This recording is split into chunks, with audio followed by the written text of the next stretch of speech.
నవమి. ఈ మహా పర్వదివసం రోజున భగవంతుడైన కృష్ణుని జ్ఞాపకం చేసుకోవడం. నిన్ననే రాధాష్టమి అయింది. రాధాదేవి పుట్టినరోజు రాధాష్టమి. ఈరోజు భాగవతము పుట్టినటువంటి రోజు. మహా విశిష్టమైనటువంటి ఈ రోజున అందరం కలిసి ఇంతవరకు ఎవరెవరి మధ్యలో ఏమైనా అభిప్రాయ భేదాలు అట్లాంటివి ఉన్నా వదిలేసి మనము కామక్రోధాదులను జయించి చక్కగా పరమాత్మ సేవలో పాల్గొందామని, సనాతన సంప్రదాయాన్ని ధర్మాన్ని మన తరము గడిచిపోతున్నది తర్వాతి తరానికి సరియైన రీతిలో అప్పగిద్దామని, అంటే వారికి ఏ విధమైనటువంటి ఆచారాలు వ్యవహారాలు ఏ విధమైనటువంటి విశ్వాసాలు ఉండాలి, విశ్వాసం ఉండాలి. సూపర్ స్టిషన్స్ అంటే మూఢ విశ్వాసాలు పనికిరావు. విశ్వాసం మాత్రం తప్పకుండా ఉండాలి. అంధవిశ్వాసం పనికిరాదు, మూఢ విశ్వాసం పనికిరాదు.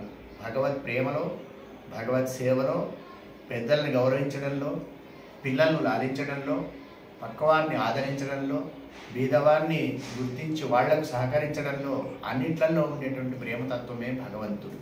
అటువంటి భగవతత్వాన్ని ప్రతిపాదించినటువంటి భాగవతం పుట్టిన రోజున అందరికీ గురువుగారి యొక్క నారాయణ స్మరణలో ఆశీస్సులు అందజేయాలని మా గురువుగారు కృష్ణానంద సరస్వతి స్వామి గారిని, పరమ గురువుగారు మదనానంద సరస్వతి స్వామి గారిని అర్థిస్తూ అందరికీ మళ్ళీ ఒకసారి ప్రేమపూర్వకంగా Narayana. Hi everybody, this is Kiriti Damaraju. Like, share and subscribe to Saira TV.